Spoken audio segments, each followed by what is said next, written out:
I'm Brian Foster, and this is the Grindhouse Institute. On each episode of this podcast, Jeremy Floyd and I program a double or triple feature movie night. Each of the movies share common themes, and we discuss them here. We're happy you could join us for today's episode, all about some scary ghost kids. On today's show, Shocktoberfest continues with 3 films focused on one of horror's most unsettling tropes, the haunted house. Only this time, the houses are haunted with scary ghost kids. These chilling child spirits combine innocence with terror, creating a truly unique fear. We'll explore how each movie brings these ghostly children to life, playing on deep-seated trauma and transforming familiar childhood innocence into something far more haunting. A physician is called to a remote Romanian village to investigate a mysterious death, haunting his every step as a young, ghostly figure at the window. But he's not a superstitious village peasant. Ghosts and hauntings can't harm him, right? Giacomo Rossi Stewart, Fabian Dali, and Erica Blanc investigate the strange deaths in Mario Bava's 1966 classic, Kill Baby Kill. A group of young girls is invited to a family home for a relaxing getaway, but their idyllic retreat quickly turns into a nightmare. A mind-bending carnival of deadly cats, floating heads, and hungry pianos are just the tip of the psychotic iceberg. Kimiko Ikegami, Miki Jinbo, and Kumiko Oba star in Nobuhiko Obayashi's surreal terror tale House from 1977. Dealing with the loss of his daughter and wife, a composer looking for a change of scenery rents a beautiful home to try and get some music written. Little does he know that he's not the only one residing in this house. George C. Scott, Trish Vanderveer, and Melvin Douglas star in Peter Medek's The Changeling from 1980. Thank you for listening to the Grindhouse Institute. Please enjoy.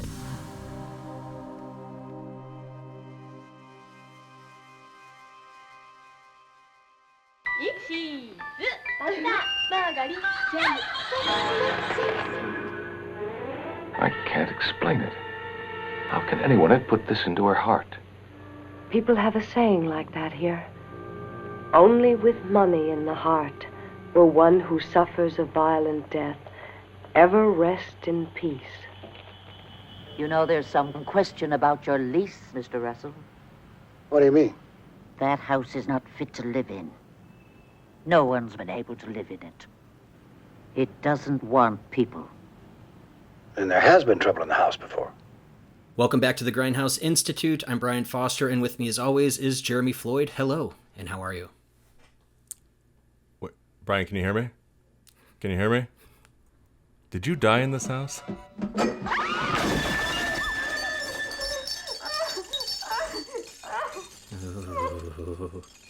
I don't know what the kid says. Yeah. Oh, yeah, it's some disembodied thing. Yes, today we're discussing a very creepy trope in horror films, scary ghost kids specifically, which are creeping me out right now just thinking about it. Today's a banger of a block. We're talking Kill Baby Kill from 1966, House from 1977, House, and The Changeling from 1980. And with us today is the senior editor for Nerdist Industries and all around, I'd say, lover of horror and other films, Kyle Anderson. Welcome to the show. Hey, guys. Thanks so much for having me. I'm excited to be here, and I love a ghost kid more so than a ghost adult, I think. Yeah. I just think they're so much more fun. Seems like they can do more damage. Which is... They have better imagination. Yeah, exactly. Definitely. Yeah. They're more in touch with those things. It has been a while since I spoke to you last, Kyle, so it's my goal on the show to make you a repeat guest after today. Yeah, sure. And then we're obviously recording this for posterity's sake, so Yeah. I can always prove to somebody that we talked movies again. But yeah, you kind of came up with this block. I mean, it was kind of a combination of things, but you did suggest this as part of, one of the ideas that you had for a trio of films. And if you can go into why, Sure. we'd love to hear it, or at least your love for these films and all that. Yeah, I was trying to remember, one of the 3 movies is Kill Baby Kill, which is Italian. And I'm a ridiculous fan of Italian movies, specifically cool. Mario Bava, who's the director of that one.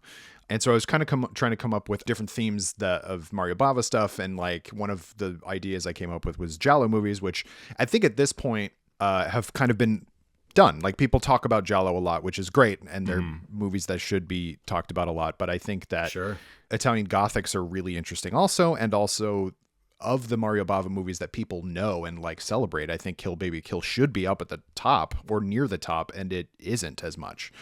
So that was part of the reason I wanted to talk about that one. And then House is just a crazy, crazy movie. You couldn't have been more understated with that. Yeah. I think that is the synopsis that you can give. Yeah. I was trying to think like what would pair well with Kill Baby Kill, and there's a lot of like people, this is overused, but people like Lynchian elements to Kill Baby Kill, where it's sort of like a nightmare in addition to just being about ghosts and stuff like that. And so I was trying to think, what else is a nightmare? And like House is a nightmare. Literally, it was written, co-written by the director's daughter, who had nightmares, and these are things that she had in her nightmares. Wow. Okay. And we can get into it later when we like really focus on that movie, but this was one of the rare instances of a filmmaker who in Japan was famous for making commercials. And so he basically was like, I'm going to make the same type of movie that I make commercials. And they were weird and avant-garde, and so that's kind of what he did with House. And then The Changeling is sort of a different take. I think Kill Baby Kill pairs well with either of the other ones, and so that was The Changeling is the other version, the kind of more austere ghost kid movie about just a big haunted house and a specific type of ghost child who is fully evil. Like, because obviously, in like The Shining, the ghost girls are not evil; they're just representations of the evil of the hotel and stuff like that. But that had happened there, yeah. But the kid in both Kill Baby Kill and The Changeling, they are straight up evil kids, which I really appreciate. Yeah. Yeah, well, and what's great about them too is like that. Yeah, you're right. It's like it's not. All of these are sort of gothic ghost stories. All of them are sort of haunted houses. But it's not always a ghost child. There's two ghost children. There's also like two interesting connections with the characters where like there's a composer, like the father of the main girl in House, Gorgeous, is a composer apparently of Italian cinema, by the way. And Leone liked his score better than Morricone apparently. and then we get to The Changeling. Yeah. That's what he told you. Yeah, and exactly. And then we get to The Changeling, and George C. Scott is also a composer. Right. Yeah. So there's all these like really interesting, and like the cats and like the bouncing balls and whatever. The bouncing ball was kind of one that I was like, oh yeah, there was a bouncing ball in both of those ones. I mean, yeah. So I mean, it's like they're not like sort of it's not copy and paste the same movie, but there's so many elements of each one that really really ties these ones together. So I mean, well done in that sense. Well, thank you. Yeah, it's funny that you said that Kill Baby Kill and House are the ones that go together. I thought the Kill Baby Kill and The Changeling could fit in the same world, just the way that the vibe could be. It's just on different parts of the world. Yeah, it just sort of like House is so kind of in a weird way like fairy tale-ish or kind of storybookish, and I kind of feel it's a manga come to life, right? Exactly. Yeah. And I kind of get that similar vibe to Kill Baby Kill, which is like, to me, kind of feels like a Grimm's fairy tale setting. I agree. Yeah. I mean, the shots look like they're illustrated, a lot of them. Mm-hmm. The sets that they use, the lighting that they use, very blue, very cold, but it does feel very, a color palette that's very saturated, which gives you that illustrated or comic-y feel or cartoonish feel. It's beautiful. This movie is amazing. Mario Bava was a master of color photography. He was his father, Eugenio Bava, was a special effects guy in Italian cinema, and then Mario came in and was helping him, and then was doing cinematography and special effects photography, and then eventually became a director. But basically he shot all his own movies because he knew exactly how to light everything, and so many of his special effects are just in-camera effects, and you can tell what they're doing, but it's still very impressive. And you can always tell a Mario Bava movie because of all the like specific light gels that he shines on the background. So like your blues and your purples, and kind of little bits of orange like show up a lot in Kill Baby Kill, especially like that early sequence. And I also just love gloom. I love a gloomy horror movie. This nails the gloom. Early on when the main guy first gets to town, and there's those shots of just those people watching him from the windows, and like it zooms in, which is super Italian, like just the snap zooms and stuff like that. That to me is like the perfect opening shot of just like creepy looking people staring out a window. It's the perfect setup. You It's know really exactly great, what you're in for. Yeah. Well, and then 3 or 4 shots later, we get this shot that you don't know what the heck's going on there, where it's like the reverse dolly, but like it keeps going back and forth as the camera like zooms in. It also booms up. What's the swing? And it's supposed to be, I think, the POV of the ghost on a swing. POV ghost. Yeah. Yeah. But it's like not explained for whatever it is, 20 seconds, and then I think it kind of lands and then she comes out into the and frame. you can really feel it, the way that shot, that the warping of it every time it moves. It really like takes you through the frame with it. And then it backs up, right, and then you do see that it's just an empty swing in a playground. That's what it was. Right? Yeah. Isn't that how it kind of? It was like a sound effect, and then yeah. Oh, so beautiful. Yeah. And that's the type of shot that you wouldn't necessarily ever see, especially not in 1966. Like, you just don't see stuff like that very often, which is very subjective. And that's the other thing about his camera, is that there's nothing like fly on the wall about a Mario Bava shot. Like, he did that once. There's one of his later movies is called Kidnapped or Rabid Dogs. Which is just a kind of grungy kind of crime movie. He was trying to do something different that was a little more like popular at the time in the 70s.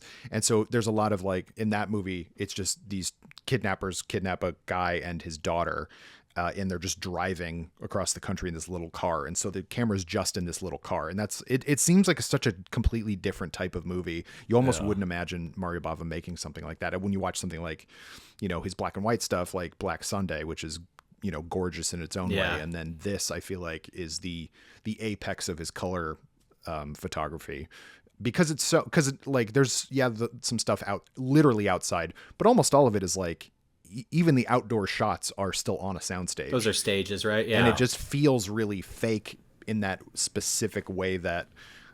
Like Corman, or like would, like a Hammer Corman, film, Hammer films, like or German expressionism. I mean, it's right, like that whole like Caligari and that whole world, Dr. Mabuse.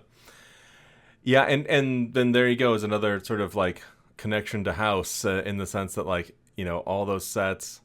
I mean, and technically Changeling. I mean, like most of the movie in Changeling is a set, even though it doesn't look like it. If that ending didn't happen on a set and they screwed up that house like that, I'd be really shocked. That was. I mean, let's wait to get to Changeling, because there's a lot in that one to unpack. Yeah. That's so good. I want to say this is the first time I saw Kill Baby Kill. I'm obviously familiar with Bava and everything. I've seen more of his Giallo than I have of anything else. Right. And then I've seen Black Sabbath. But this one, great choice, first of all. Scary Kid was great. My favorite part of this film, though, was that it really went into, like, it felt like Dracula in a way, and like Harker like coming a Hammer into Dracula. Exactly, it felt like one of the Hammer Draculas, and Harker kind of showing up to this place, or maybe a combination of Van Helsing, where he has to figure out what happened. And a person dies of mysterious death. They weren't drained of blood. No, this person just jumped out, behind the title sequence and killed himself on a fence, right? And so this, like, why the hell did she do that? And he's there to see that. I felt like that was very, and they are in Carpathia, right? Or in the Carpathian village somewhere. So it's Transylvania. It feels very Dracula from the get-go. And then also by the end, when you have like the witch and all this dispelling and everything, kind of has a Sleepy Hollow vibe to it. And I was like, damn, this thing inspired a ton, or at least, was inspired by a ton as well. And it's just a nice combination of stuff. Yeah. Yeah, I'm also a huge Hammer horror fan, and I do kind of like that, like what sets apart Italian Gothic or kind of European Gothic instead of English is that you can, and American especially, but like you can use real, like, they could just go to the Carpathians or go somewhere in Italy that kind of the Alps or whatever, kind of looks like it. A lot of Spanish horror too. You can find like old castles and stuff like that. And obviously there's castles in the UK, but like I feel like a British castle looks specific to Britain, so a lot of times those castles in the Hammer movies, you're like, okay, that's just in Reading or whatever. And then the witch element I think is really interesting too. So he did another Gothic movie which has Christopher Lee in it called The Whip and the Body, which I think came out a couple years before this. Would also highly recommend. That one is much more kind of subversive. It's about a couple. Christopher Lee is in a sadomasochistic relationship with this woman, and it's in its set period. It's the same type of photography, and it's set in some time in the past. And then he dies, but his ghost and this woman continue on their sadomasochistic relationship. So that literally he's whipping her in her dreams and stuff like that. Wow. It's really fascinating. It's like Ray's Dream and Ghostbusters, right? Yeah. If they made an entire movie of Ray's Dream and Ghostbusters,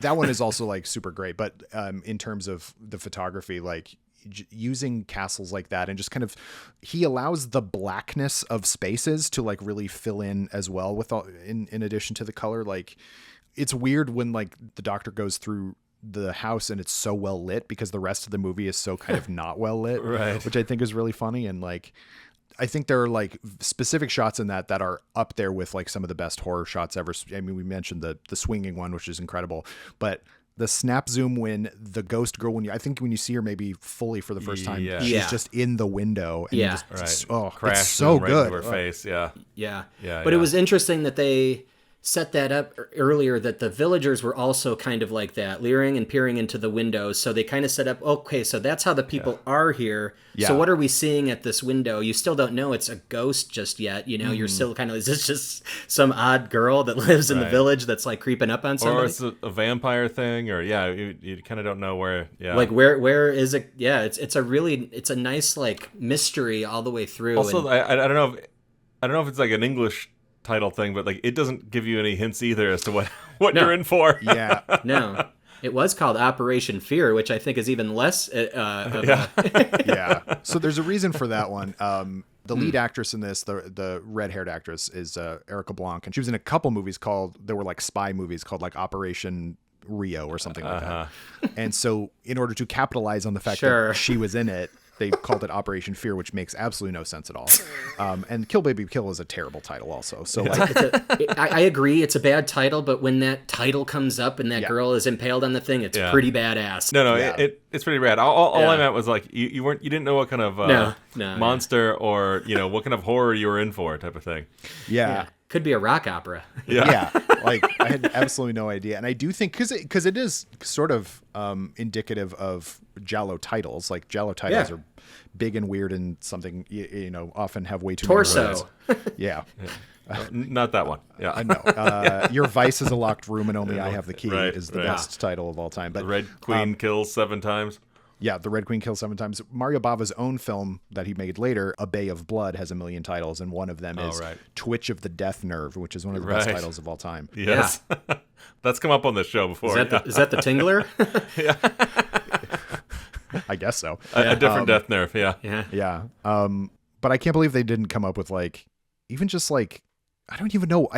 That's the weird thing about it is like, there's not like an obvious title for this. Do you know what I mean? True, like The Haunting of the Village or something like that would just be so boring. Yeah. So I do, even though it doesn't really tell you what the movie's about, I do think Kill Baby Kill is a much more interesting title in terms of it gets you excited. And it starts with that girl impaling herself in a way, like you don't actually really know what's going on. It's a much tighter shot than you would normally see on something like that. It's not like The Omen where, when she jumps out the window and you can see everything. It just kind of unsettles. That's the thing about all three of these movies is that there are parts of it you're just like, oh, I feel off about this because of how it's shot and like the way people behave and things like that. Is like horror of the uncanny is a big thing with me these days. Like I'm kind of fascinated on the like what's almost human or almost realistic, and all three of these, like, didn't even realize it when I picked it, but like that is kind of part and parcel to all three of these. There's something kind of just off or like distancing about all three of them. Yeah, it's true because like in all of them there's often like at least a set piece where and then for House it's the entire movie, but like a set piece where like you're really being called to the sort of the mechanics or the falseness of the storytelling. The one that sticks out to me is like when Paul is like he's like trying to get out of the house or whatever, and he keeps running through this same room, and I was like, oh, that's weird, did we just see that set again? And then it's until like, he catches did we see up that with again? himself. And then it's like, oh wait, no, it's on purpose. And then it goes on over and over again, and he catches himself. And then, has this, like, almost like Evil Dead 2 freak out moment. Like, we just hacked our girlfriend up with a chainsaw. We just cut up our girlfriend with a chainsaw. Does that sound bi? Yeah, that was a really cool scene. Yeah. No, that was great. That's really one great. of that is one of the standout kind of things about this is that is so simple. All you need Yeah. is a double, like, and Right. and a room with two doors, like and you can do that, something like that, and it's so effective because you've watched this whole thing, and he has tried for so much of the movie to be like, no, there has to be a rational explanation for all Right, this the way right. that, and it's like when you catch yourself in a haunted house, like, Great come on, point. man. Yeah. Like, there's no, Yeah, that's the only, you can't question that, right? You've Right. taken away all your excuses that this is not real. Yeah. Wow, that's a good even call. a bouncing ball on its own is not enough for him. It didn't bother George C. Scott. He was perfectly fine with a bouncing ball. I'd have been out of that house in seconds. No. Yeah. Especially after you throw it into the lake or whatever. It's like, oh, what? Okay, goodbye. That trope's done a lot in movies, but I thought it worked really well in The Changeling. Yeah. I feel yeah. like it maybe invented that specific one, but I'm trying to remember. But yeah. It feels like it probably invented that move. Yeah. It feels like it, and yet it was in Kill Baby Kill. Like they Right. had the ball bouncing on the stairs. Yeah. On that point, it's like, yeah, I love like how rational and skeptical he was. There was a great line about it. It was like someone was like, "Oh, I'm scared. I almost think the devil is here," and he's like, "No, it's just poverty and ignorance or whatever." And like, it's like that really sums up his character at that moment. And then you're right. By the end, he's the one like really experiencing the sort of madness and the horror kind of getting cranked up. Because he's probably wealthy, professional doctor that's in a big city, right? And he's coming to this small town to help out, and just because he's the expert on this, and Right. he's like, no, there's nothing wrong with this place. It's just like a little dirty village. Like there's nothing haunted, and then all of a sudden, he's chasing himself through a building. Then you can kind of, maybe jump on board. Something in this town is supernatural. I'm scared. I almost think the devil's here. No, just poverty and ignorance, combined with superstition. So I want to get this clear on the ending here. The Baroness, we're going to spoil here. Sure. The Baroness was actually the mother of the ghost daughter, and she was kind of manipulating this ghost daughter into doing her murder bidding, right? Like she was basically using her as like a weapon. Right. Yes. And everyone was in fear of her by extension of the daughter, and the only one who kind of could do anything about it was the witch woman, who actually is not evil at all. No, she's The great. good witch. Yeah. She heals the whole time. Like that's her whole shtick is in this movie. She's a healer, right? Yeah. Like, Yeah, so that is that. It's Baroness Grops, and Melissa Grops is the daughter. Melissa. Right. Melissa. Melissa. My name is Melissa. Melissa! Melissa! Fun fact, that is actually a little boy. Oh, For whatever reason, like I think he just had the stare that Mario Bava wanted. Oh, wow. Okay. He never did anything else in films. I don't know what he went on to afterwards, but the stare worked. Fear achieved. and he really hated having to wear the wig and the dress, and I think that added to the performance. He was just pissed off. Pissed off the whole time. It's like, well, the other option is you grow your hair out. So what do you want to do? Yeah. Anybody out there who is sort of either haven't heard of Kill Baby Kill or haven't watched it or anything like that, it's like it's worth it to watch it because it's nothing like anything you've seen. Because you watch even a bunch of other Italian Gothic movies, there's nothing quite like this in Italian Gothic. They're much more kind of staid in a weird way. Like even the kind of wilder ones don't kind of take these many filmmaking chances the way that Kill Baby Kill does. So I mean, they're all recommended, but this one's good. There's always something fun going on in this. It's like it's a cool thing to the next scene and like the next scare or the next really great shot. It just pulls you right through this one. It's fantastic. And it there's no downtime either. It like goes. Hell no. It is a really fast movie. No, yeah. Yeah, I mean, I love all the little details in this. Like, I love all the little, some of these superstitions and things about the silver coin in the heart and all this, and like they did all that really well. And like, then the doctor coming in, like, what the hell are you wrapping her with? Whatever that was, barbed wire, or maybe they were thorns or something. Yeah. And then his whole transformation of it is so great, and like how he has to like really really face what's happening there. I mean, you kind of see that a reflection of that in the Changeling as well. Mm-hmm. But yeah, speaking of bonkers and never taking a break, never slowing down even for a second, you guys want to talk about House?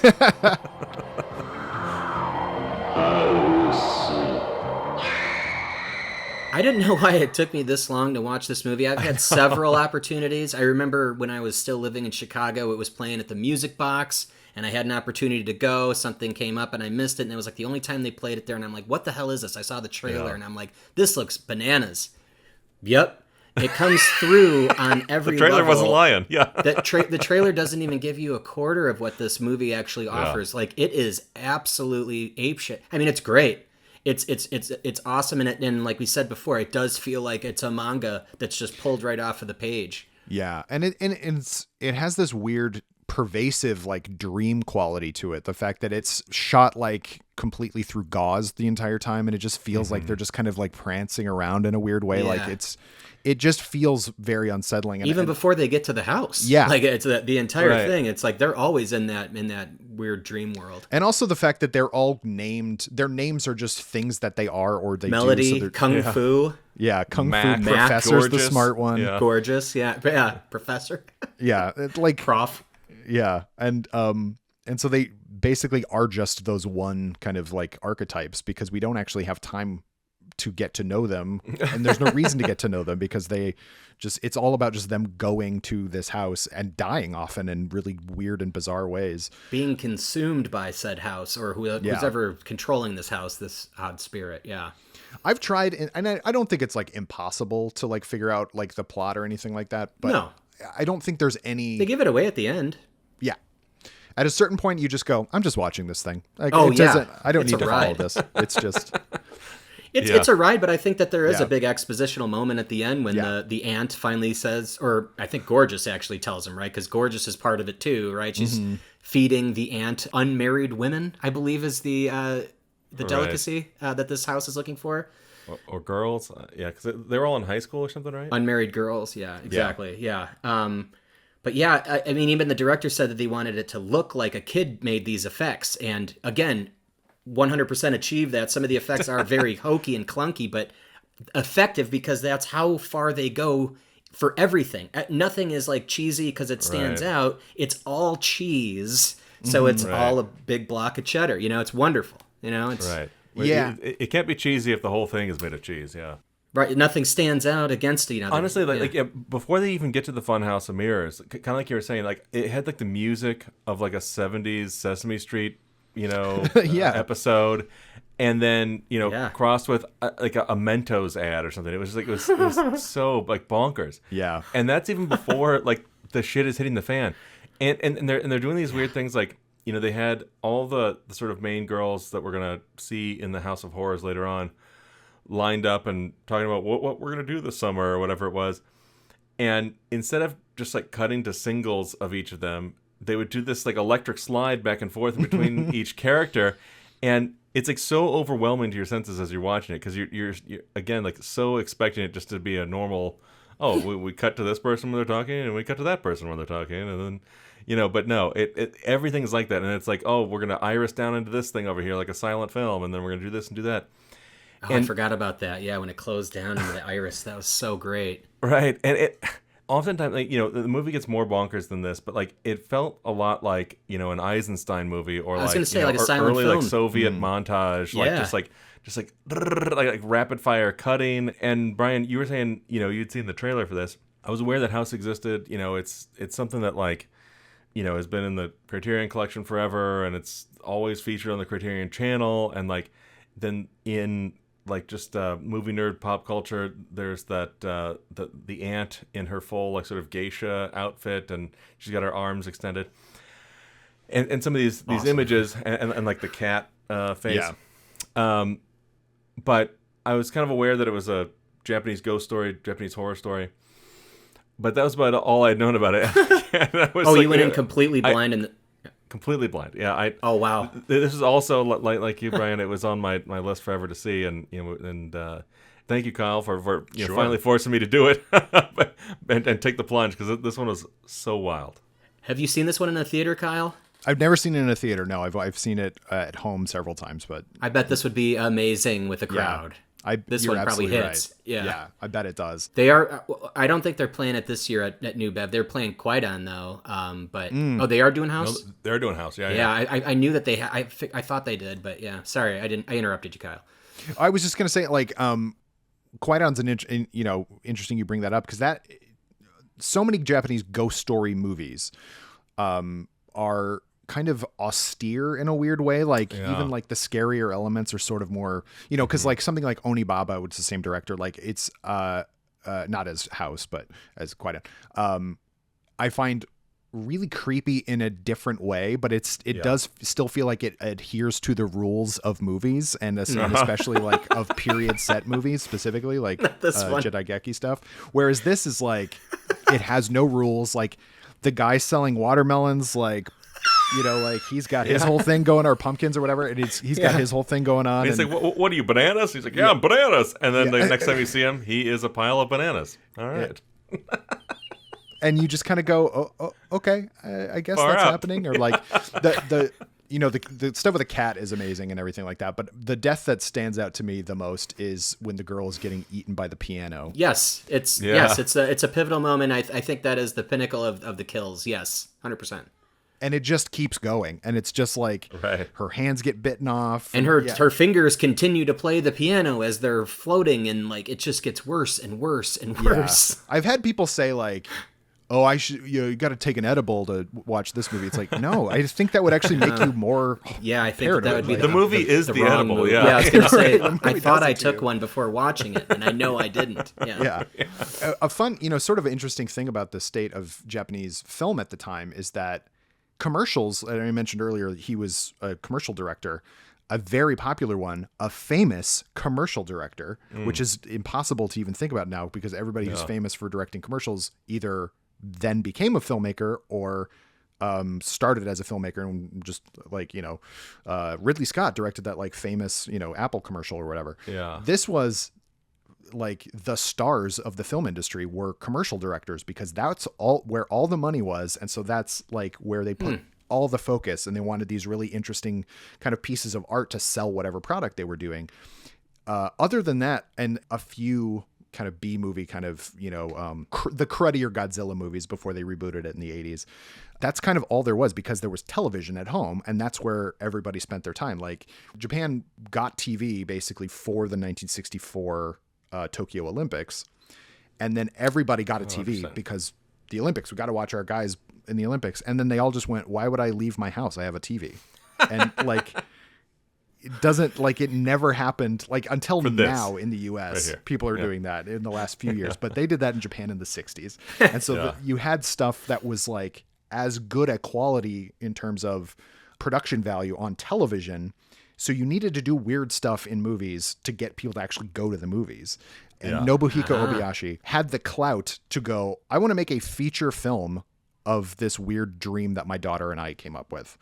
And it was a hit. Like, not just, this seems like this is cult classic written all over it. Absolutely. Which it is, but it was a hit in Japan in the 70s. That's wild. I mean, it has elements of, it feels like Evil Dead, or could fit in that same like vibe of like just a crazy ass house with all the mechanical shit happening, a lot of crazy camera work. Like, I think, and that's initially why I watched it, is I had read somewhere that House was like the Japanese Evil Dead, and I can see why they would say that. Obviously, like there's a lot of the kind of it's not, but it's not. Like when you actually watch it, it's very unlike the Evil Dead. There are much like better examples of Japanese Evil Dead.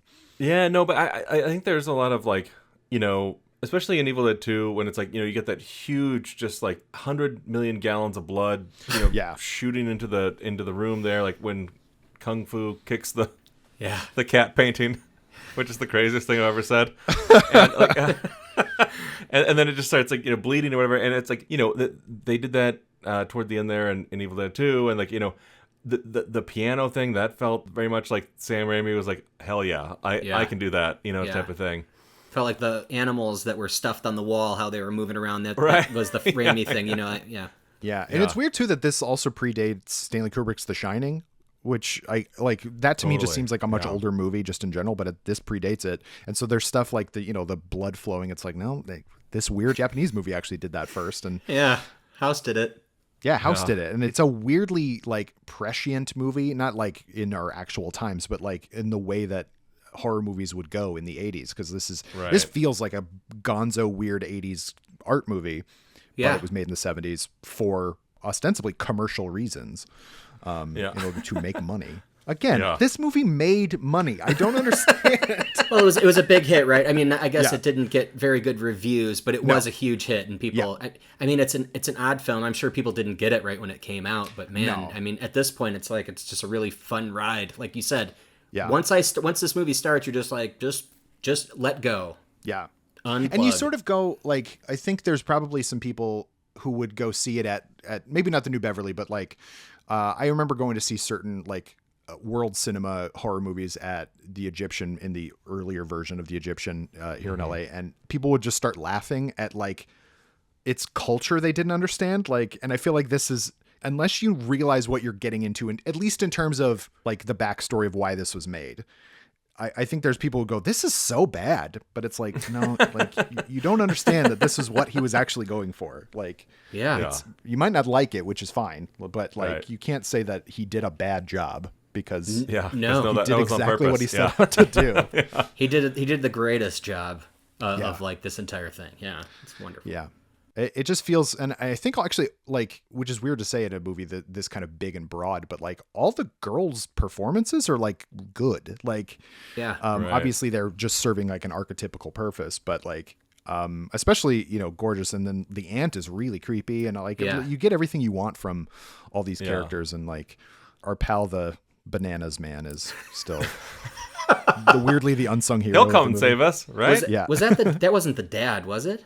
Was that a different guy? No, that was like their was a different guy. teacher, Mr. Togo or whatever. Then I got confused on who the gentlemen are, because the guy that was the Gorgeous's dad was going to marry another woman, right? And that's why the house basically pulled that. Well, first the girls in, but then at the end did pull the wife or the fiance of the father, right? Or the potential, and Right. that was how it ended. Was that like the final shot? Was that she burned to death, and that was kind of the end of it? Yeah. Yes. See, it's like I think so. I think that's what happens in it. What is this? So I'm looking at the Wikipedia thing real fast. In the morning, Ryoko, who is She's the fiance of yes. Gorgeous's dad, correct, right? arrives at the house and finds Gorgeous in a classic kimono. Gorgeous tells Ryoko that her friends will wake up soon and that they will be hungry. She then They'll be shakes hands with hungry. Ryoko and burns her away to nothing. Yeah. So yes. So is this kind of a jealousy thing, or how did that manifest? I was kind of confused on that, and I'm sure we don't have to really get into. Well, she the also was unmarried, I guess, so that fulfilled the auntie's appetite. I right. sort of think that like the auntie, like she just had to. There has to be somebody with this house to like be the human kind of representative of the house. Maybe I don't actually know. I'm making very this cool. up. No, that's great. Make it up. But that's the thing. Like any interpretation is probably pretty close. Or Well, it is dream logic, right? I mean, Yeah. Yeah. So I mean, you can't really make sense of dreams anyway. So this actually tries to make sense of dreams. yeah. No, but it was so great because like there's all this stuff that like as I was watching I was like, oh shit, is this even a horror movie, or is this gonna fit into our into our like Shocktoberfest here? Then I guess about halfway into it they go to pull the melon out of the well where it had been cooling, and it turns out it was a head that then is floating and then bites her in the ass or whatever. That was one of the girls, right? Or was that just some random disembodied head that was switched I think out? it was just a disembodied head, that was because one of the girls. oh really? Because Yeah. it bites Mac on the ass. Well, no, because and they, Mac after was one of the girls. and after they got in that fight, they kept asking where that one girl was, Oh, and they're okay. like, "Where was she?" But those were because you kept getting like pairs of girls at a time, or one of Yeah. them at a time, and they would keep getting split up into different areas. So it was like Right. no one really knew where anybody was once they okay. got into the house. But no, I'm pretty sure that was like the first kill or the first devouring of one of the girls that the house took. Yeah, or the auntie. But it's like it's violent and it's crazy, but it's also very playful. So again, it's that Evil Dead 2 thing, or like when she's playing the piano at the very beginning, she's like, "Oh no, my fingers are gone.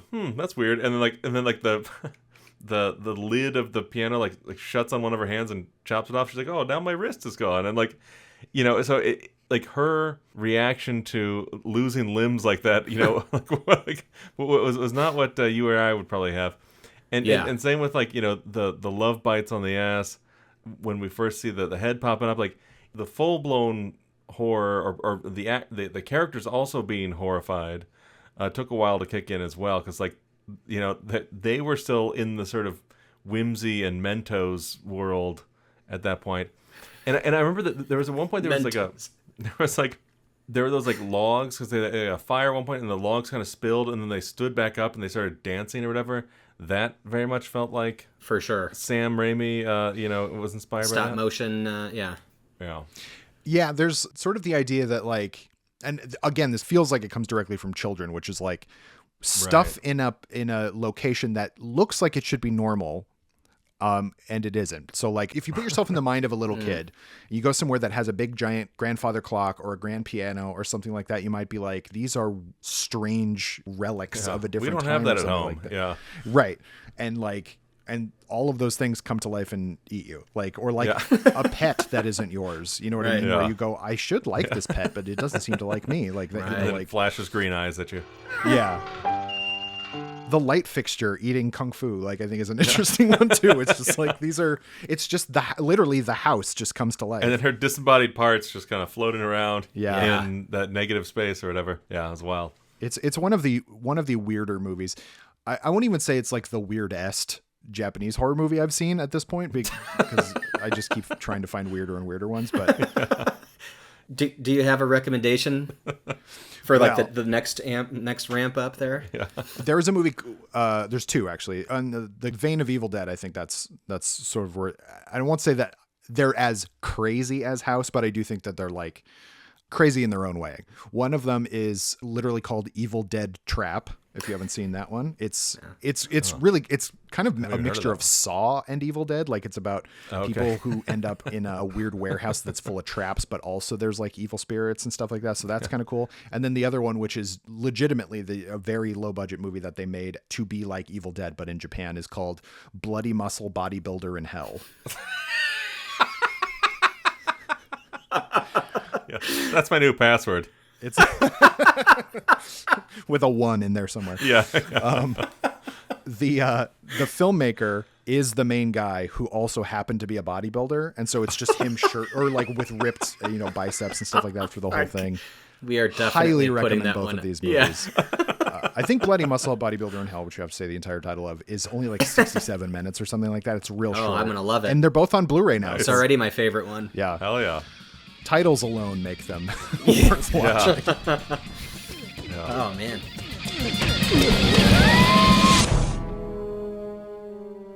Just one other little thing on House was that made a note when I saw the creepy dolls that at one point popped up, and I was like, oh, that looks like the previous movie with the creepy dolls. The bed had eaten somebody, and then they got to the bottom of it. Oh, here's her bra, here's her shirt, here's this and that. Like, and there was a naked doll at the bottom of it, and like, of course, in Kill Baby Kill, they had those dolls with like the half heads that were supremely creepy. And it's another like perfect like threading of this whole block together. And I think that's kind of why I lumped House in with creepy kids. And it's like, obviously watching it, there's no little creepy girl ghost in this. Or not technically, but like, it's all kind of kiddish. It felt right to me. It's like, it's still ghost kid stuff. I guess is where it feels like a ghost story that was drawn by a kid. And like just told, like rambling stream of consciousness kid just telling a story, and that's kind of how everything. And then the piano came out, and then it ate my fingers, and then I attacked a lamp, and then the lamp bit me, and just like boom, boom, boom, boom, boom, boom, boom, all this stuff. And then the guy who sells watermelons turns into bananas, and he's nice to me, and we're. You can see it. You can hear a kid saying that, and all of a sudden they represented it. Perfect. There is a scary ghost kid on this, and it was the filmmaker and the audience experience, and not a character necessarily. Yeah. He went on to make other films of like features that I haven't seen, but I think they're much more like normal. Boo. How could it be? Once you make House, like, how do you live up to that? Yeah, that's true. This is a 1 in a million shot. I guess it's good that he didn't get stuck in his own trap of having to like one-upsmanship himself every time. That's a good point, because I don't know if it can be done. Yeah. I mean, it's funny because I would love to see like what a remake of this movie would be like, but maybe I wouldn't. I don't know if you would. Yeah, it would be 100% derivative, no matter what anybody did. Like, I don't think anyone could do anything that would, pay homage but also be original. Yeah. Yeah. I'm trying to think, like, even something like the remake of Suspiria, which is very different. Very obviously. different. It's its own thing. Yeah. But like the bits of it that I don't think work are the derivative stuff. It's like, just do your I agree. Yeah, I agree. That's funny. Yeah. All right. Let's go into 1980s, The Changeling. George C. Scott, a Canadian supernatural horror film. I did not know that this was a Canadian film until I was looking at stuff. A haunted house film with a creepy kid in it that came out in 1980 and actually came out, 2 months before The Shining? Yeah, So The Shining is obviously a classic. Like it's pretty good. It's rightly well, remembered. You may have heard of it. The first time I saw The Changeling, I was really blown away by it because like it takes the subject matter so seriously. There's no winking at all. Yeah. And George C. Scott, as he does, I just recently rewatched Exorcist 3. Like he's so good in both of those movies. Right. It feels like the same character. Kinderman, yeah, it does. Kinderman. It really does. Is that It does too. Kinderman, yeah. And he's like, he's solving a mystery. It's like, it's kind of like, a detective story for most of it. Yeah. And then of course he's in his like middle-aged, playing way over the top with everything he does, like a giant eyebrow for, these things. But yeah, you're right. But somehow, like, even with all of that happening, it still feels like everyone's like they're taking it very seriously. It's very grounded. Oh like, yeah, the style of it, the look of it, all these things. The real story, because this is based on an actual, I won't say event, but sort of an alleged haunted house. An account took place in Colorado, where I grew up. In Cheeseman Park, they changed it to Chessman Park, I think, for the movie, but it's Cheeseman Park in Colorado, in Denver. But you can go to this house that had this haunting thing happen to it. It's very similar in terms of like, because it's like an old Victorian style house, and stuff like that. You can't go in it because it's actually somebody's house. But yeah, the ghost kid. Yeah, the ghost kid. He lives there, pays rent. What do you want to do? Yeah. Historical societies preserving that one. And I didn't even know that was a thing until I saw the movie. I was like, is this supposed to be Colorado? And then like I looked and it was based on Colorado. But that's cool. I didn't know that. The Canadians were actually making some pretty good horror movies at the time. Obviously, there's Black Christmas and kind of My Bloody Valentine. Like they were actually doing, not all, but there were quite a few like Canadian produced horror movies that stand the test of time. Most people don't even probably know that they're Canadian. And I think this movie stands out because it had a budget to the point where they could get George C. Scott, they could get Melvin Douglas, they could get like actual actors to be in this movie. Right. In addition to, locals, I guess, which is not to say that they're not good actors. Everybody's pretty good in this, but no, that gives you that international appeal. It gives you that wider net that you can cast, but it also gives you quite a bit of production value when you have someone like George C. Scott and other incredible actors actually working in horror, and you elevate that horror, without giving it the A24 elevate. You actually create a real like detective story with horror elements, and it feels like it's like multiple genres pushed together, but all of them really successful. So yeah, I think that's why you get such a great product out of this one. Yeah, that's a really great point about the elevated horrorness of it, because we didn't even think about that until A24 really kind of came around. It was just like, ooh, it's arty and stuff like that, but it's like there's nothing. Classy it horror. is basically like a marketing term, but yeah. You cannot look at something like The Changeling and think that is not artfully made. Do you know what I mean? Oh, like sure. it's classy. It's not trashy at all. No. Right. And it's really scary, which is something that like not all, and they used to do stuff like that. Like The Haunting in 1963 is one of the scariest movies ever. And it's so like, I keep saying the word austere, but like it looks like a real movie. It's not a Roger Corman movie. It's like a big production. And I think that they just, for whatever reason, around the 90s, you know what? I'm going to blame the slasher boom on it, because there was so many crappy, low budget horror movies that came out right after this that I'm sure everyone just, Roger Ebert et al. Were sort of just like, it's all garbage. There's no class left until basically they had to come up with the term thriller. Not that word had never existed before, but that. Why? Because that's like a middle ground. You mean like a when bridge? Silence of the Lambs was up for all those awards, they were saying that it's a thriller. It's not a horror movie, but it's like no, not horror. No. Yeah. We can give it awards. It's you okay. can call it a thriller. It's a horror movie. It's a horror movie. It's totally a horror movie. He eats people and cuts them apart like it's a horror movie. You know? If we saw what he did right before he got put away, it would be a slasher film, right? Yeah. Like it's it's just we're seeing him already done. Yeah, I didn't know that about that story. That sounds very interesting. But you didn't actually go in. Was it the same kind of form? Like it was a kid that died and the Changeling issue, and like, I'm trying to remember all that part of it might have been invented. It feels like the Getty story, right? Isn't that what it is? The Getty kidnapping when they switched kids to come back. It kind of feels like they pulled elements from that, and then you know what I mean, like that. It made the story like grounded in that respect, that there was something in addition to the house being in Colorado, but also something did happen in the news that people knew about, and they kind of roped it into this, and it's like, oh shit. Okay, here we go. That's really scary, right? A kid getting switched out like that. And now that you brought that up, just real quick. That reminds me, like in Kill Baby Kill, there's sort of like a body swap, lineage thing. That happens in that movie too. Just speaking of how these are programmed so well. Where's Monica? I'm afraid there's no hope for Monica. She's also a child of Baroness Graps and Melissa's sister. So this is what apparently happened.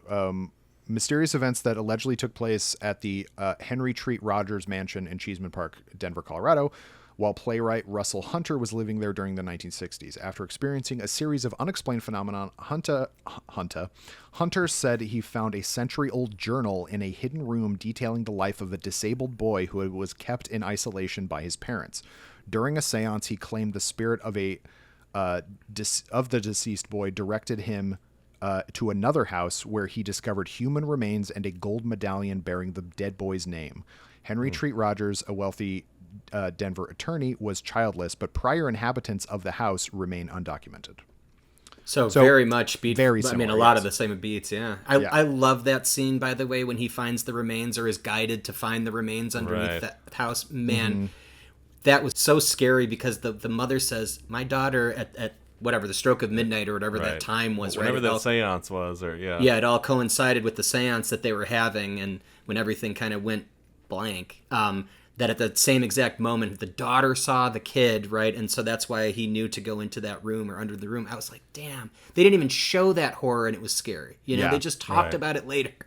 And I love stuff where like because he has to convince them, like, not only to just look under the house, he'd like tear up that floor, rip up your house, destroy your floor, and then they are able to find it and then uncover this, conspiracy of like rich people and everything like that. Like the mystery element of it is as strong, if not stronger, than the horror aspect of it, which I think just adds to the, there's an element of a lot of great horror movies where like, because the main guy, like you said, he should just move. Or just go stay somewhere else. So he does not need to be in this house anymore. But he's so compelled and also has like a loss in his own life, obviously, so that he's trying to figure out. And I thought that the movie was going to be more about that, outside of the fact that I think that's what created his determination and compelled him to actually solve this mystery, was because of his loss, and he wanted to kind of solve something. Well, like it kept him going. Yeah, because I think his first instinct, especially, or whenever, I guess that wasn't the very first instance, but like when his daughter's ball gets taken or whatever, he's like, "Oh, is my daughter trying to communicate with me?" And then and then a couple scenes later, then he gets the medium to come over and do the writing and all that stuff, which is done really well. Oh, that was so awesome, man! And by then he was like really invested in the story, and what was really cool was like how all the mystery part of it, all the unraveling of the mystery. And when you finally figure out what had happened, and the senator and all these other things, he goes to like present it to the senator, and he's like, "What do you want? You want money or blackmail me?" He's like, he pulls out his checkbook. Want to let you know. What's it gonna take? Take it easy. Yeah. Don't ruin the name of my father, right? Like that's pretty much, he was like, he was a great man, and you're not gonna come here and tarnish his reputation. But what was so awesome was that by him going there and delivering the message, he had kind of like poisoned this guy. He wasn't able to like lie to himself anymore, is what I'm trying to say. Yeah. This was, he couldn't buy his way out of it. It's this guy was not in it for any reason other than just, I thought you ought to know. No, it's like that. He's like, how can I be blackmailing you? I'm not asking for any money. Like, this is not a blackmail. I'm just giving you some info and take it or leave it. But he does. He just leaves that locket, right? That matched his. Was it a locket or it was just a medal? But yeah, a medal. So medallion. A medallion that matched his own, and like that whole scene. Sorry, what's the actor's name? Melvin Douglas. Melvin Douglas. When Melvin Douglas finally understands and is kind of shown, I think, through the medallion and through the kid, right? Like, we kind of think that he's also getting projected this information, and he's at the table, and the whole table is shaking. Yeah. And then we start cutting back to the house. And he's in the house, but he's in the house. He's not actually in the house, right? Like, it's like his. And then we cut back, and he's in his office, and so like it's like it's all.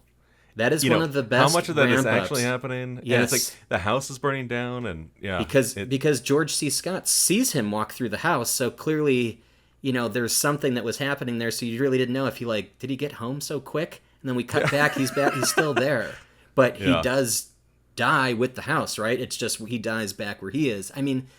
It's a pure revenge tale at the end, and by the time you get to that ending, and I mean this is a slow burn. I think it's very scary, and I think the mood setting is amazing because once you get to the last 5 minutes of this movie, it is ape shit crazy, and it is like the most explosive ending I think I've ever seen, especially in like a gothic slow horror movie like this. Like they don't end like that. That was incredible. It was incredible. Yeah. And there's so much, like, the sound, I think, is a huge part of it, too. Like, the beating. And, like, when the ghost of the wheelchair is rolling around upstairs, it's so, like, and on the, the hardwood floor and everything like that. And it's all practical. There's nothing they're doing that's out, you know, and there's no real optical effects in this at all. Like, they don't do anything outside of setting things on fire and making things crumble, like the staircase. When the staircase goes down at the end, it's like it's like the money pit, when the staircase drops under Tom Hanks and all that. Exactly. But I mean, this is it's horrific. It's crazy, and I mean that was an amazing mechanical achievement. Like practical effects, and tell me they don't hold up. You're watching 90s movies that had all this CG, nothing works.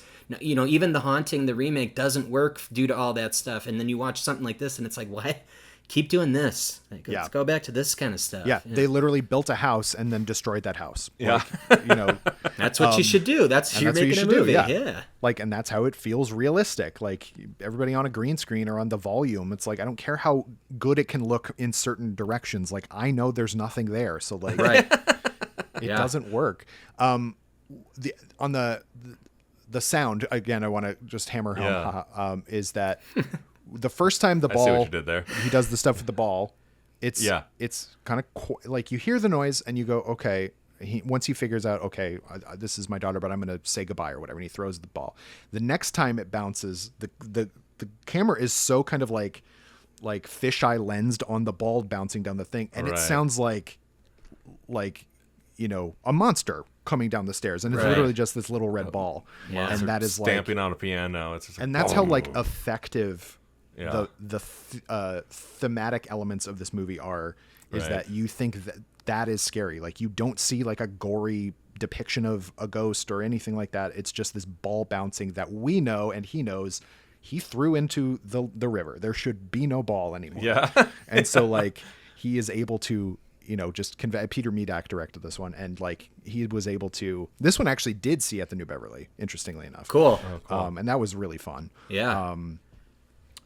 Yeah, it's so effective. Like a ghost story like this that, if you read enough ghost stories or watch enough ghost stories, like the ones that really work are the ones that are based really on emotion and kind of sadness. And like George C. Scott conveys so much sadness throughout the movie. Yeah. And like nobody does like angry and in pain with like grief better than him, I think, did. Because obviously there's the bit that goes around in memes or whatever when he's from Hardcore, when he's just like turn it off. But in this, like, he's kind of much more subdued, even though he does kind of blow up later on. but you just feel like the heartache throughout the entire movie. And so that when he is trying to open himself up to the possibility that his daughter is out there somewhere, and then he gets embroiled in this whole thing, and and yeah, he's a composer. Like, there's no reason that he should have anything to do with this story other than just he picked this house because, you know, he just needed somewhere to practice, or, you know, to write his pieces and stuff like that. Or it picked him. Right. So, and then he ends up playing the same piece from the music box, and I mean that was just really cool really cool. Yeah. Well, and speaking of the sound design thing, like, you know, when he thinks it's like, okay, the pipes in the house are banging at 6 a.m. or whatever, and he's like, why is it always 6 a.m.? And he's like, I don't know, the furnace or whatever. When you finally find out what that sound is supposed to be, which is Joseph like hitting the side of the tub as his father's murdering him, drowning him. All the haunts, all the sounds, all the stuff, like it really, really pays off. Yeah. I think that's the name of the game with this movie, is the payoff. There is nothing that is left on the table here, and like I was saying earlier, I mean, even that beginning, you could probably lose that cold open. Like, you don't have to see, and that's probably the worst violence you see in the film, or his family getting killed. And you probably could just go into like him, like, doesn't he start in like a therapy session? Isn't that when we first kind of, and so we see that he's already going through grief. They could go through that, but I still think that while they could have lost that, it still gave that element of, yes, there was real horror that happened to this guy. It gave him a connection to this kid that he would never, ever meet in his entire life. This is the turn of the century, right? Is when all this stuff actually went down. So he'd have never met this person, but for some reason he was so compelled, whether or not the house kind of made him do that or whatever, but he was so compelled to just solve this issue. And man, that just turns this movie into something so much more than just like a horror story. I think that this could exist in the same world as like The Others. It's like another good scary ghost kids. I think that feels like very gothic in the same way. And The Seance kind of reminded me others, of that. I was just about to say, like, it was the exact same. Yeah. They were like, hey, I think we... The blind writing is what creeps me out more than anything, and the guy's just like pulling paper from her. But it's like, you know, it was like beat for beat what was in the Changeling. Yeah. It took me a while to kind of get on board with ghost stories because they are so slow, and like I remember watching The Others for the first time, or even The Sixth Sense, and you kind of go like, oh, you know, like, or I did when I was a kid. Yeah. It's sort of the twist, and then you go, well, then what's the rest of this? You know what I mean? But like I watched The Others last year, again for the first time in a long time, and I like really connected with it so much more than I had in the past when I was a kid. And I think it's because it's good. It's really good, in fact. And I think that there's an element of just like grown-upness to a really well-told ghost story that I think kind of other horror movies like monsters, or, you know, even slasher killers or stuff like that, like there's kind of a baseness to those, like, and that works obviously, but like, and it's not like overly intellectual, like it's very emotional. And I think that's what's really interesting about ghost movies, really well done ghost movies, is that there is an element of like really upset and kind of upsetting emotion involved, either from the character and I was going to say from the main character, but also like the circumstances of the ghost. Right. Like, it's always terrible. Tortured ghost. And and they're like, kind of locked in that world. Yeah. Joseph's ghost is scary to him and, you know, the real people now, but like living, like you said, like the thumping of his fist against what he went through is terrifying on its own. And then you kind of go like, oh, I get why he's angry and ill at rest, and like but that doesn't make it any less scary for, you know, it's not like George C. Scott goes, oh, I get you now, Joseph. Okay. I guess we can live together in peace. Like, no, there's no, you can't do. Yeah, this isn't the Beetlejuice ending where they're all, you can't doing Harry Belafonte. Yeah. Speaking of Beetlejuice, geez, that when George C. Scott goes in that closet and he's like, what the hell's going on in there? And he, you know, pulls that board off. He's like, oh, there's a door jam here. Okay. And he keeps pulling the boards and keeps pulling all the shit out, and then finds another door in there, opens it up, and then there's this staircase going up to, you know, a very cobwebby attic up there. Man, did that feel like that staircase in Beetlejuice, nice. where they were trapped in the attic. Yeah, with the big model. Yeah. Nice fucking model. Yeah. So there's one thing about this movie that does take me out of it just slightly, and it is something that George C. Scott don't does. ruin it for me. No, I don't think it will. It's just I've heard a very small amount of people do this, and when he is talking about the history or whatever, he says in the year 1905. Yeah. And oh wow, I don't remember him saying. And that. I've heard other people say like I was listening to something about H.P. Lovecraft, and the person who was talking about it was saying like. In the year 1908, and I was like, what? Who says stuff like that? George C. Scott says stuff like that. Yeah. I think it's an old-timey person thing to say. We would never, but when you think about it, you go, why would you do that? But it's the same, like we don't call it 2008. We don't say that. No. That year is 2008. So why are we mad at, why was I mad at 1905? Like, it makes no sense. Have you come to terms with that? I've come to terms with that. Good. You had to reevaluate your life because of this movie. But I literally just thought it was this weird guy's affectation who was doing the Lovecraft like essay or whatever I was listening to. And I just was like, what is this guy's problem? And then like when I watched the movie and George C. Scott did it, I was just like, oh my God, it's spreading or it's old or whatever. Yeah. That's right. Richard Carmichael and family occupied the house 1899 to 1906. That's Richard was the senator's father. Richard's wife was Emily Spencer. She was the daughter of H.T. Spencer, who founded the Spencer-Carmichael Empire. He died in 1905. He was a zillionaire. Well, what I also love about this movie and how, influential it was, I think it touches back onto some Japanese horror here, which is the person who died in the well and it is now haunting everyone and causing so much havoc, just like The Ring. And so when they're and it also, which is the American remake anyway, I think takes place in Seattle or is it Seattle? Yeah, Seattle. I don't know. Yeah. It is. I just watched it at Seattle. Oh yeah, so there you go. I mean, so this movie, it's one of those things where it's highly influential for a certain tier of like filmmaker and things like that. But I feel like it it certainly isn't up there with like The Shining, for instance, or maybe even Exorcist 3. In terms of everyone's seen the Changeling, right?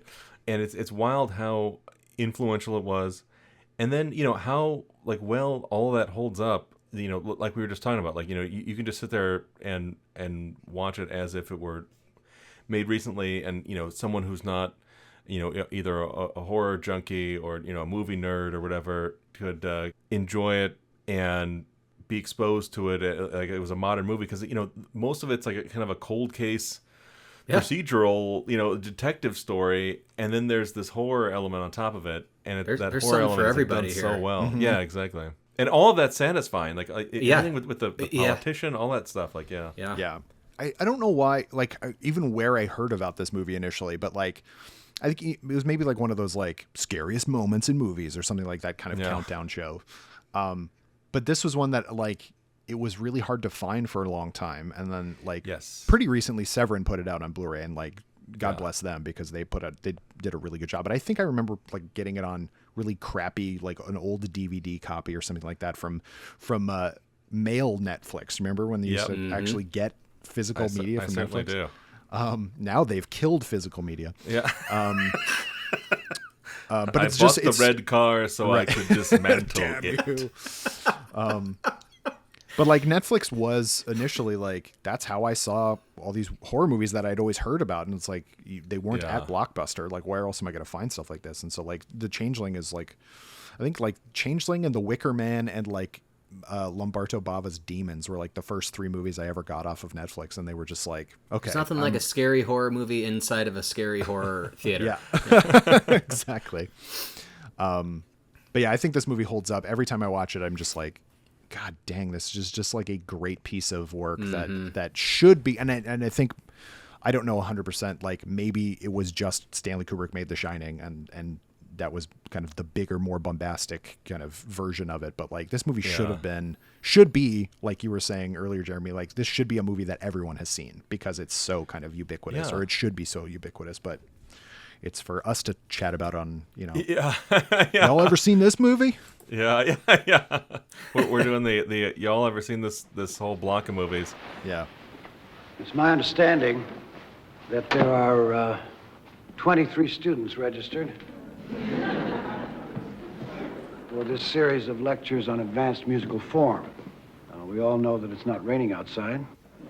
And unless there's a fire in some other part of the building we don't know about, an awful lot of people here with nothing better to do. And just while we're kind of winding down on Changeling, I would be remiss not to mention that in film school, Peter Medak was one of my professors and was just the nicest guy in the world, Nice. Which makes it even better to watch this film and know that about him. And his class was very odd, but it mostly involved just going out to dinner with some of his filmmaker friends and whatever, and met Ann V. Coates that way and some other folks, and then they would be doing like Q&As or something. He would be screening one of his movies, doing Q&A afterwards. After we all went to dinner, and then like the sort of extended part of the class was there, and it really reminded me of that scene when George C. Scott goes in to teach his class in this movie. It very much felt like that with Peter teaching our classes too, and he'd just come out and chit chat a little bit about what everyone had to questions they had for him and everything else.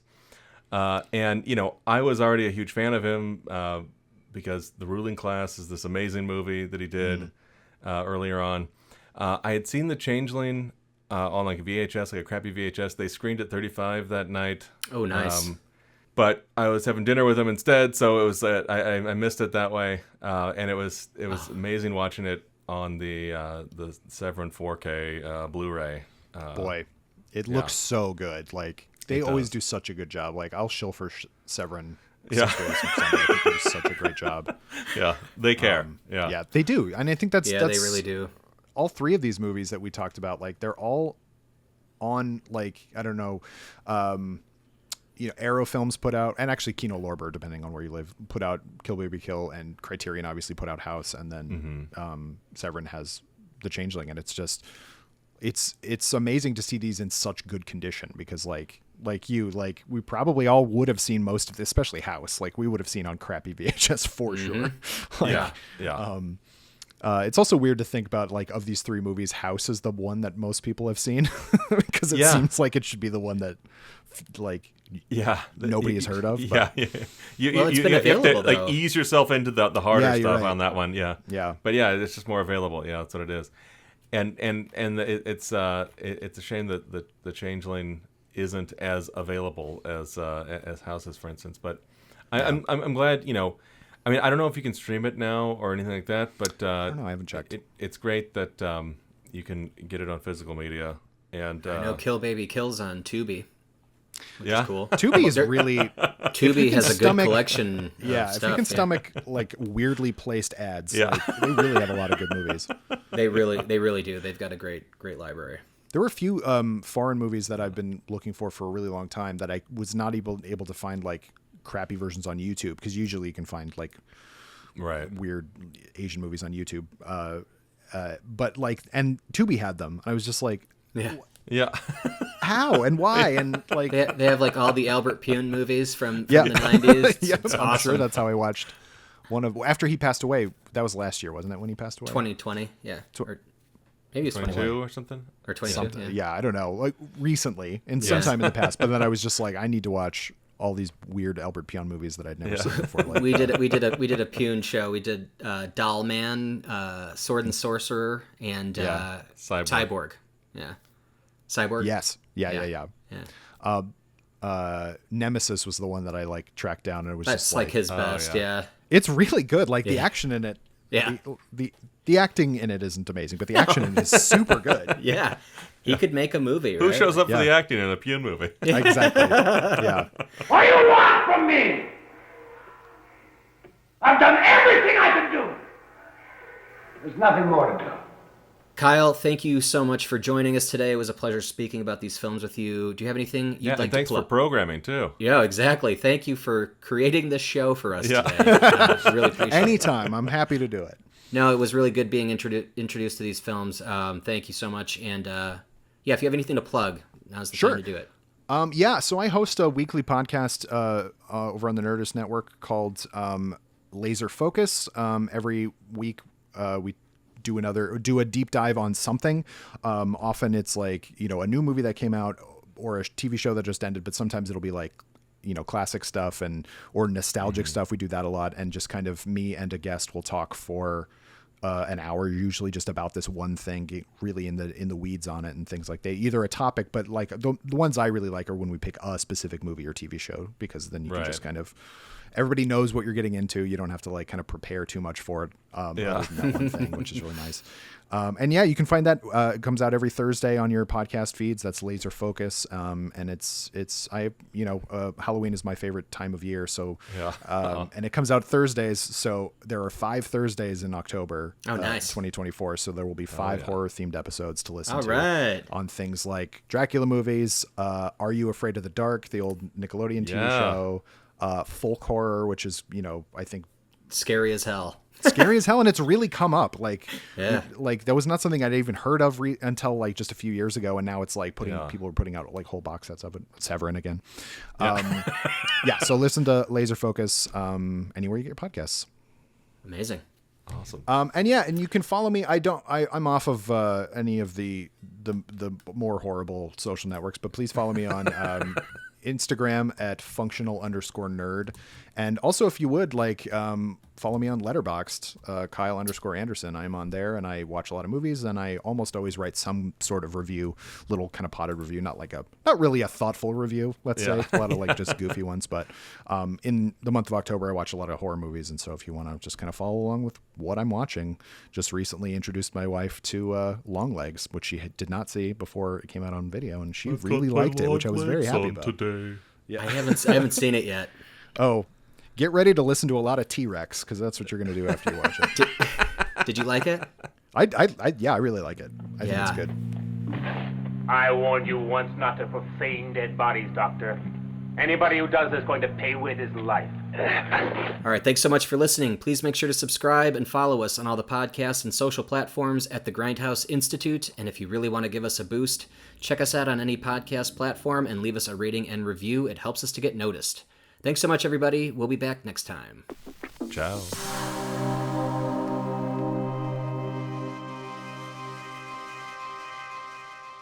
All right, how much do you want for this farce that you've concocted? This isn't blackmail. I've been dealing with vermin like you for years. None of this belongs to you. Get out of here. You're not Joseph Carmichael. You're the beneficiary of the cruelest kind of murder. Murder for profit. No! My father was not a murderer. Nobody in this world can say that.